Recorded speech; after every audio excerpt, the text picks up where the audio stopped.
Hello. So I have been wanting to share this video with you guys for a while, maybe a couple of months, close anyway, and I've just been so hesitant.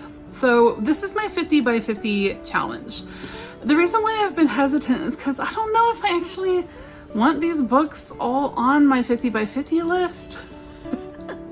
So anyway, I decided, you know what? They're in pen. We're just gonna go with it. So I decided to do a 50 by 50 challenge after hearing a couple of my other booktuber friends doing like a 50 by 50, a 60 by 60, a 30 by 30. Oh, those were the days. And I decided to do one myself. I have 4.5 years. No, I have 3.5 years. I'm 46 and a half. And so yeah, I have 3.5 years to do my 50 by 50. And they're not actually books that I have to read by 50. They're just more like books that I would like to introduce myself to and start and see, right? Dip my toes in and see if I like them. And if not, they can go, cross them off my list, move on, not a big deal. I'm not really taking this too seriously. I just thought it would be kind of fun, especially to put books on that I have struggled with. There are a few on here that I've struggled with and I just really want to make myself try them again. There are some books on here that I just know I really want to read and just never have gotten to it. And then since reading Jane Austen's bookshelf earlier this month, there's a whole bunch of books that would be on this list if I would not have already completed it before reading that book. But on the flip side, I'm probably gonna read a bunch of the stuff that I wrote down from Jane Austen's bookshelf anyway, so these are books that maybe I wouldn't get to if I already didn't have them on this list. All right, let's get to the list. So this is my notebook that I chose for some reason when I was in the shop. This just reminded me of an Agatha Christie novel, especially a Miss Marple.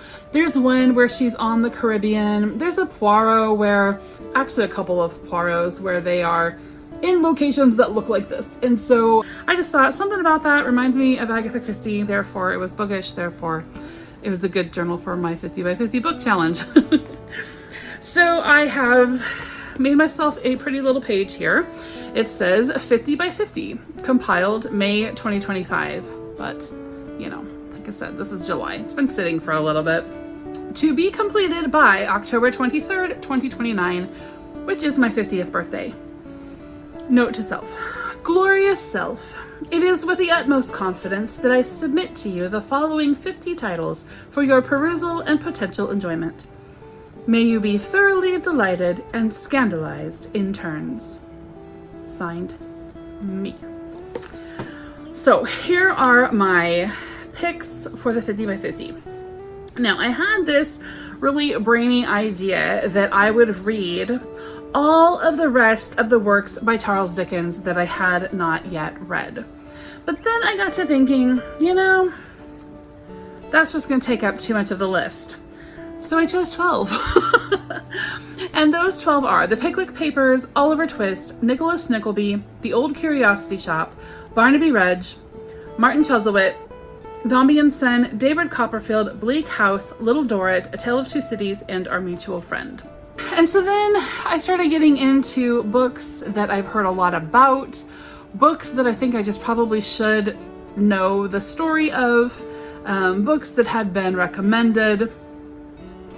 The Hunchback of Notre Dame by Victor Hugo and The Count of Monte Cristo by Alexandre Dumas are two books that I have heard a lot about this year.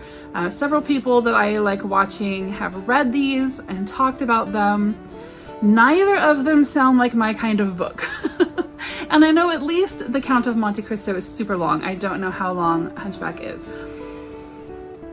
But I might go ahead and give them a try. So they're on the list. Number 15, Wives and Daughters by Elizabeth Gaskell, was thoroughly gushed and praised over by my friend Miriam earlier this month or maybe late last month. She loved it, and therefore I had to put it on the list. Number 16, Evelina by Frances Burney. The Mysteries of Udolpho by Anne Radcliffe. Both are books inspired by things that Jane Austen talked about that I have not yet read. Far from the Madding Crowd by Thomas Hardy. I've not read any Thomas Hardy. And Far from the Madding Crowd takes place at least partially in Winchester, at least like the major like thing towards the end maybe. Takes place at Winchester. Thought I'd better read it. Number 19, 3 Men in a Boat by Jerome K. Jerome. So my very first trip to England in 2013, I was in a bookshop. No, I bought this in York in 2015. In 2015, on my second trip to England, I was in a really cute bookshop in York, and I bought several books that were really old and cool. And at the time, I did not realize that, you know, those orange penguin classic books that are old and cool and everybody collects them? Well, I didn't realize that was a collectible thing. And I bought 3 Men in a Boat by Jerome K. Jerome in that edition. And I kept it for several years. And then I did a big, like, you know, clean out and decided I didn't want it anymore. But I have heard Mark at Book Time with Elvis talk about how that is one of his favorite books. And I thought, maybe I should read that. So I put it on the list. The Iliad and the Odyssey, both by Homer. Now, I'm also going to give myself permission to cheat and read the Rosemary Sutcliffe editions if I decide that I want to. Because my kids are reading those and they said that they're really great. 22, I mean, it's translation, right? So any translation works. 22, The History of Rasselas by Samuel Johnson. One of my sons read that in school and liked it, and I've not read any Samuel Johnson. 23, Gone with the Wind by Margaret Mitchell. In my family, you are considered a lame-o outcast if you do not know the story of Gone with the Wind in my mom's side of the family. And I've never read it. Although several of my booktube friends have read it lately, and yeah, there's some controversy, which of course there would be, but everybody talks about how they can't stand Scarlet. Well, I've seen the movie a zillion billion times with my mom, and I can't stand Scarlet either, but after watching it a zillion billion times with your mom, she does start to kind of grow on you a little. Utopia by Thomas More. Have no idea. I mean, I guess I know what it's about, like the concept of utopia. It's very slim, and a slim classic is a classic that I can say I read, but I didn't have to spend too much time on it. All right, Cyrano de Bergerac by Edmond Rostand. Isn't that the story of like the movie Roxanne with Steve Martin and Daryl Hannah? I think it's even a play. Is Cyrano de Bergerac a play, or does it just sound like a good play name? I'm not sure. 26. It must be, because I got into 3 more plays here. Much Ado About Nothing, Hamlet, and Romeo and Juliet by Shakespeare. I know the stories, but have never actually read the plays. Dracula by Bram Stoker. I've never read that, and I don't like vampires. I don't like any of that kind of stuff, but I think I should probably read Dracula. Uncle Tom's Cabin by Harriet Beecher Stowe. My daughter read that in school and loved it. Gulliver's Travels by Jonathan Swift. My son actually read that when he was about 8 or 9 and said it was his favorite book ever. 32, The Aeneid by Virgil. I know nothing about the Aeneid. 33, Mary Poppins by P.L. Travers. That one is for my oldest daughter who adores Mary Poppins. 34, Anne of Avonlea by L.M. Montgomery. So my plan was to put all of the Anne books on this list besides Anne of Green Gables, which I have read. And then I got to thinking, well, what if I don't enjoy all of the Anne books? I know, horrors to even think of that, right? But just because I like the movies doesn't mean I'm gonna like the books. So I decided to put Anne of Avonlea on here, and then if I love it, of course, I can read all the rest. Heart's Ease by Charlotte Mary Young. I think that I put this on here. Yes, I did. I put this on here when I was making my plans for Winchester, because this is a book that I read an excerpt from standing out on Winchester Cathedral's lawn. She talks about visiting Winchester Cathedral in this book. Her characters visit there, and so I sort of recreated their walk a little bit in that video. I will put it here for you guys if you're interested in watching that. So I thought I would try and find and read the whole story of Heart's Ease. 36, Tess of the D'Urbervilles by Thomas Hardy. Maybe it's Tess. It's Tess that takes place in Winchester, not Madding Crowd. Sorry. If you were cringing way back there at number 18, then number 36 should fix all of that. All right, 37, The Copper Beeches by Arthur Conan Doyle. Again, a book that takes place at Winchester. 38, Henry Dunbar by Mary Elizabeth Braddon. These next three also are all books that take place in Winchester, so I put them on here because I had never heard of any of them, and I thought that that would be interesting to read books that take place there, in that place that I know so well. Even though I'd never heard of the books. So we've got 39 is Nellie Brooke by Florence Marriott. 40 is Winchester Meads by Emma Marshall. And 41 is Armaden by Alfred Boker. 42, In a Glass Darkly by Sheridan Le Fanu. I know nothing about that book at all. I don't even know if I said the name right. I don't even know if Sheridan is a girl or a guy, but it kind of sounds like a prep school guy. What was the name of...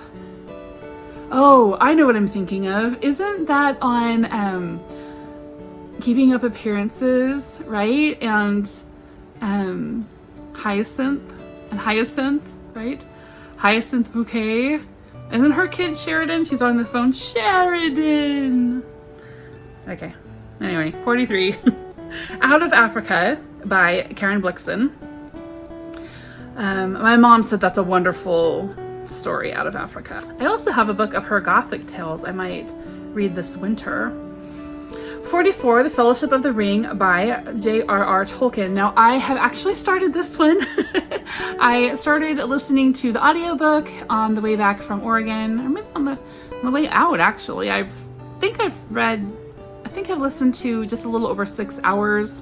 It's like a 21-hour audiobook, so it'll take me a while, but I'm really enjoying it, and I'm glad I chose audiobook because all of the names, and that's one of the biggest reasons why I struggle with fantasy, is because of they're like made up names, they're made up places. I can't picture it in my head, right? Because it's not like a real place that I can look up on like a real map of the real world, and I get it, it has their own map, and I understand all these things, but I'm just not that kind of a fan, so I need like the actual world map.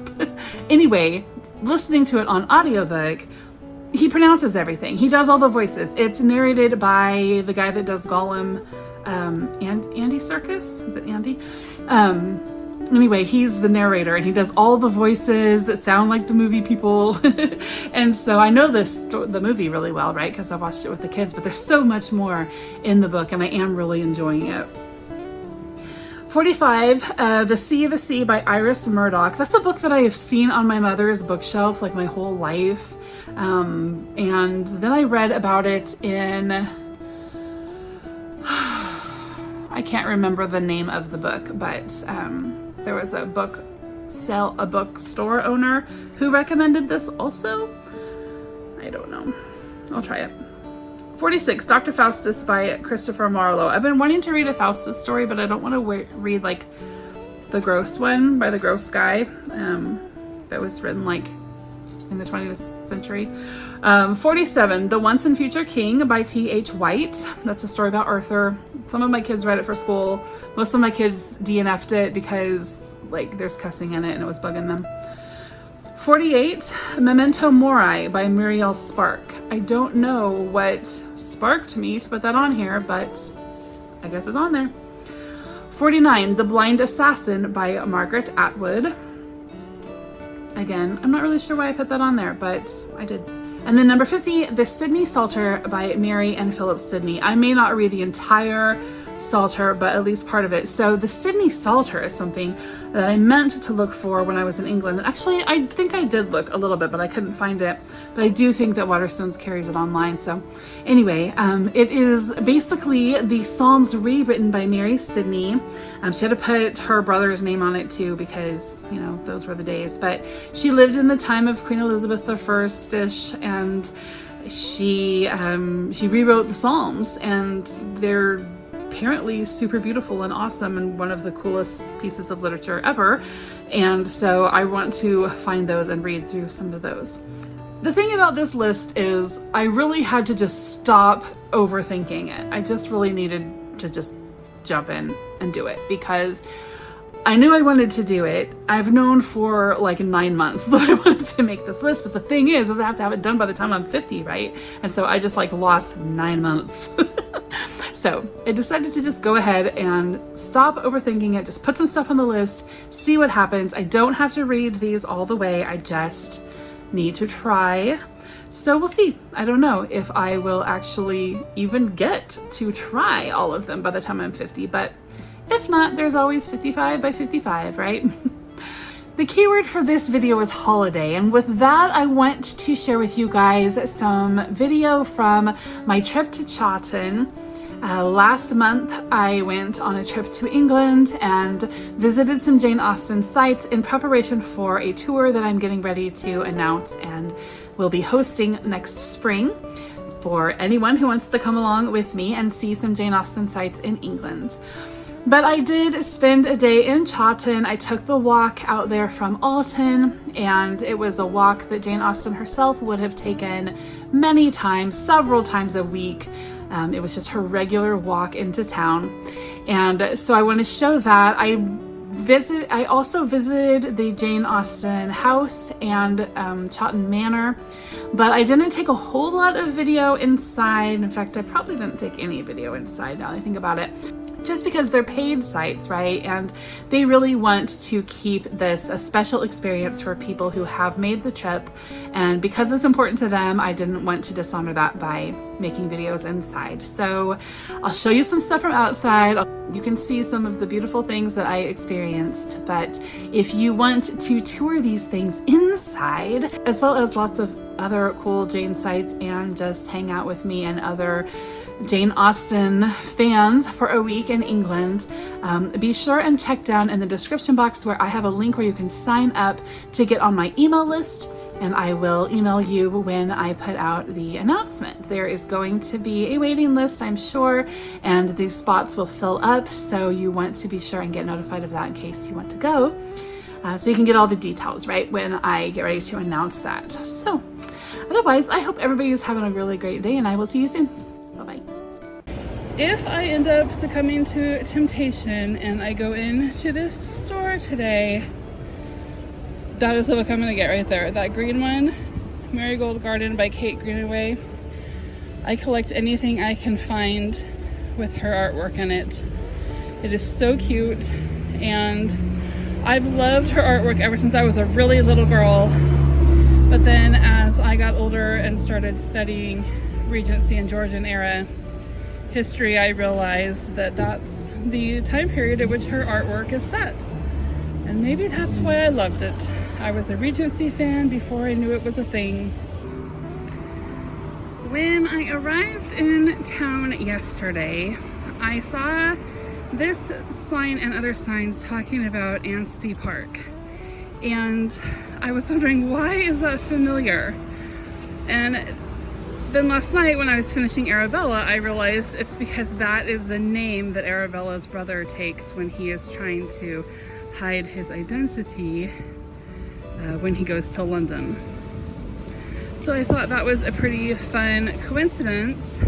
But then yesterday I was having lunch at a restaurant across the street from the Red Lion Mews, which is the name of the place where Arabella's brother ends up staying eventually. And so now I'm wondering how many other references to Alton Georgette Hare featured in Arabella. We'll see what I find today. So this is where the Jane Austen Trail begins. This is number 1 High Street. And according to the trail map, it says that Jane Austen dined here with Rebecca Parker Terry after her friend's husband, William, died. So I will be going down this road. As you can see, it goes downhill a little bit. I'm really thankful that it is cool this morning though, because I know it's going to be pretty hot this afternoon as I'm coming back up toward the hotel. So being able to walk down to the village of Chawton in the cooler weather is going to be really nice. Across the street here is number 4 High Street, And the map says that this was the home of William Curtis, Jane's Alton doctor, whom she called her Alton apothe. So when we're reading her letters and we read about the Alton apothe, here's the spot. Now this isn't the doctor that treated her, on her deathbed. That was in Winchester, but this is just the one that she saw for regular stuff throughout her early adulthood here. And then just down the street on this side, that white building there in the middle, that was the site of Henry Austen's bank between 1806 and 1812. Do you think Subway in the US will ever offer hot cross buns or a sandwich option? This is a coaching inn, and this is where Jane would have come if she wanted to take the coach to London. She would have stood here and waited for the coach to come at the Swan. This morning I am taking a walk out of Alton and into Chawton. I have been wanting to do this walk for a really long time. And a friend cautioned me against it, saying, no, don't do it, you will get lost, it's impossible, it's so far, and they're so confusing. And so I have put it off for almost 10 years. And today I'm gonna do it. So I've got a map that I have read 1,000 times. I've tried to find people on YouTube, like videoing themselves doing parts of it just to kind of point out familiar landmarks, and I just really don't think it's going to be that big of a deal. So I have left probably like 2 hours earlier than I need to, just in case I get extremely turned around. But I'm hoping for the best, and if I get there really early, my booking isn't until 11:40, so if I get there really early, then I'm just going to go into, there's a little cafe and gift shop across the street. So I'm just gonna go in there and hang out, and thank God that I made it. Now, from what I understand, this part of the space between the two villages probably wouldn't have been here during Jane's time. I'm looking at dates on things, and they're much later. That one's 1877. The map actually shows a certain building once I get down here a little bit, and it says that it was the only building in that area of Alton during Jane's time. So a lot of this, if not all of it, was probably just country road with farms and nature, maybe? Wouldn't that be nice? But today, it's bustling, busy, noisy, dirty, smelly. Not necessarily smelly, but just, exhaust. Sort of 21st century modern spot.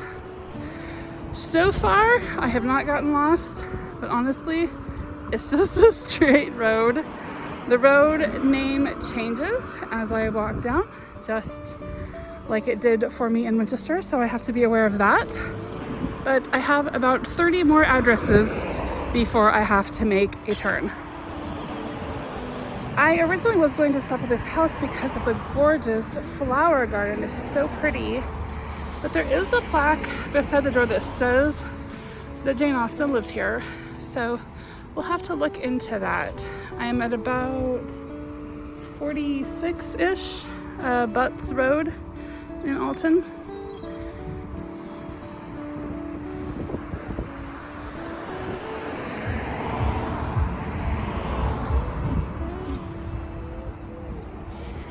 Oh, that's hilarious. As you get closer, it says, Jane Austen never lived here.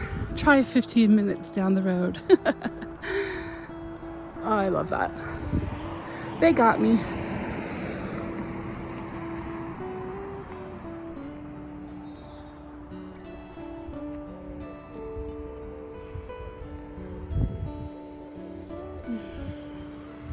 Stop to smell the roses. They're beautiful. This is helpful. Thank you. Okay, I want to stop and film here because everything else has been pretty self-explanatory up to this point. But when I look at the map compared to the signs around me, here in this spot, I'm going kind of slow so you guys can get a look at this if you are wanting to take this walk.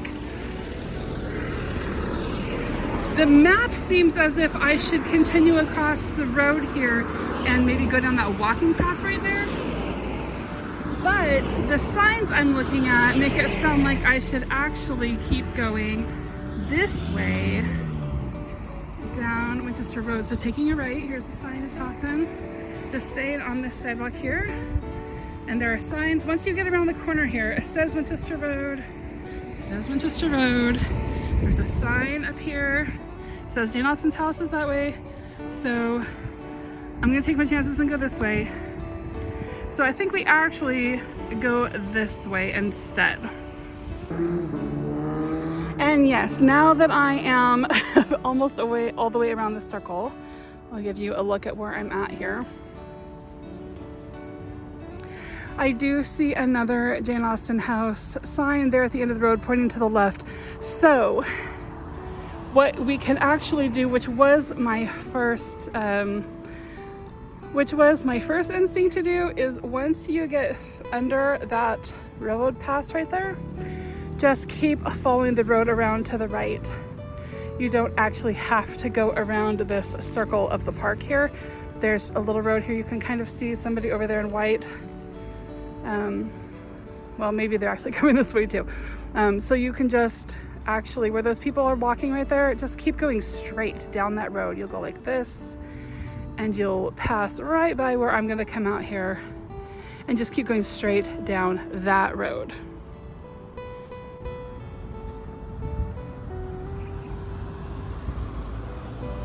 One thing I was nervous about when I was looking at the map for this walk was where the steps that take you under the freeway are. So the map says that there are steps to go under the freeway, but I didn't know what that would look like. It's heavily marked. So this is what kind of the 360 looks like. You will have just, I guess I'm only doing a 180, but you will have just passed a lumber yard called Travis Perkins. I think it's like a building supply company. And you will have come down that sidewalk, and then you will end up in this spot that looks like this. That sign there says Mounters Lane. You want to take this way.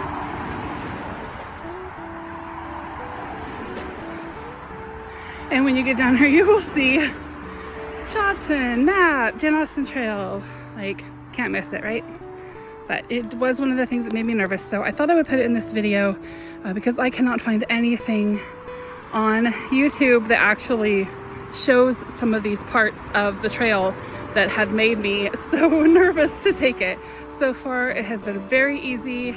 If you have printed out that map from the Jane Austen Trail website and are keeping up with it as you go along, like, look for the different sites on it just to kind of help you keep track of what house number you're at on what street. It will be easy. You'll find it. I am now on the Chawton side of the tunnel, and another thing that I want to note is that the tunnel here is not just steps. So on the map it says that there are steps. There's actually a ramp, and it is flat all the way through the tunnel, and then there's a ramp on the other side. So if you do have mobility issues, then rest assured there's a ramp with a railing, and it's very simple to navigate.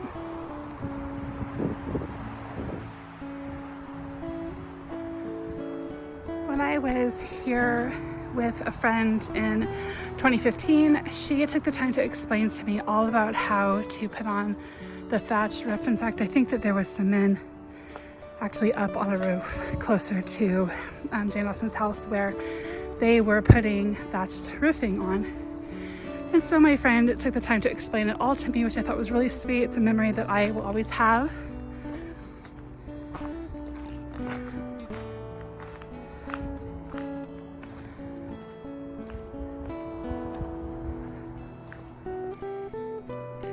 It's not too much further now but as you can see, this is a much quieter place than Alton, for sure.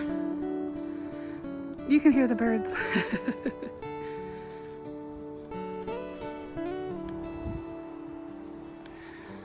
In several of Jane's letters, she mentions the Prowtings, a family that she is familiar with, I guess, and this is their property here. There's a manor house back there, and there's a couple of like little garden park sort of areas, but I'm not gonna walk back there, obviously. And then up here you can see this thatched roof here. In one of her letters, Jane mentioned the coach stopping at the Clinkers. That is this building here.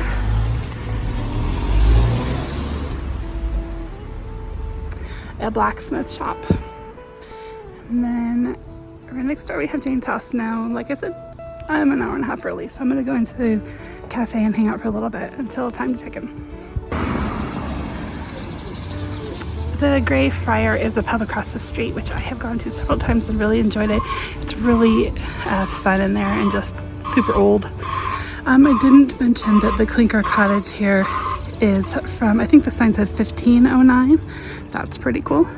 But I'm gonna go across the street here to Cassandra's cottage, where there is a little shop and a cafe. And I wanted to come here quite a few years ago, but it was closed on a Monday, like I found out yesterday in Alton.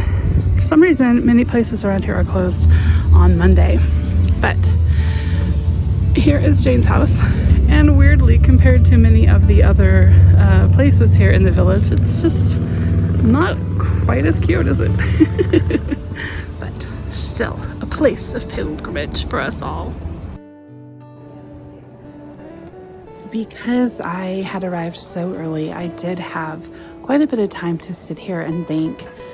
With my modern day tea and my modern copy of Jane's works,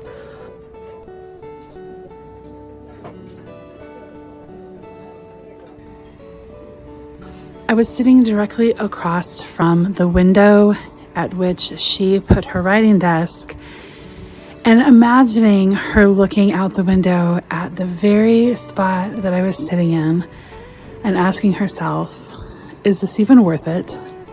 Is this stuff even going to sell? Are any of my dreams going to be realized? Virginia Woolf very naively attempted to make the case that a woman couldn't really write unless she had money and a spot all her own. These are really fun. The blue plaque is kind of the way that you know that you have come across a historical property here in England. And so they have put all these different blue plaques here to commemorate different characters that Jane Austen wrote here. So the top one says Jane Austen, the years of her life, novelist, lived in this house from 1809 to 1817. But then you have other places. In this house, Captain Wentworth wrote, "You pierce my soul. I am half agony, half hope." Mr. Darcy was given good principles, but left to follow them in pride and conceit here. Elizabeth Bennet's fine eyes and muddy petticoats were perfected here. Catherine Morland was in training for heroine here. Jane Austen and many writers both before and after her have proved that to not be the case. Jane lived on a very limited income, and she had people in and out of her writing space daily. As a writer myself, I do often wonder if anything that I write will stand the test of time. Will I leave a writer's legacy? But standing here at Jane's window, looking across the street to where I was just recently sitting, reminds me that circumstances change and life throws surprises, and we should always be ready to catch them and take advantage of the moment.